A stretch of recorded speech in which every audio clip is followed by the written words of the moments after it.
Is set up the breakout trade. The reduction is profit taking because we're already in the trade.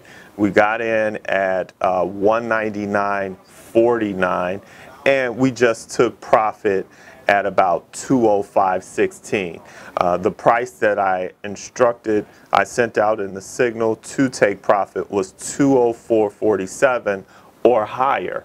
And so 205.16 again, the price that we took profit at. So if you look at it now, it's set up the breakout, the swing breakout. That's our trade where we look to see the channels, the top of the channel descending and the bottom of the channel ascending. And so right now, if you were looking to take this breakout, which I would definitely be cautious of, Apple has earnings towards the end of the month, but that gives you a little time.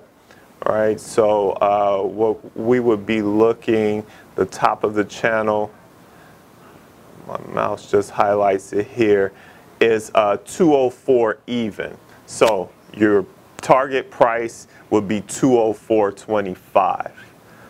204.25. So if the market can get back down there within this hour, you have definitely have a opportunity for yourself to enter the trade.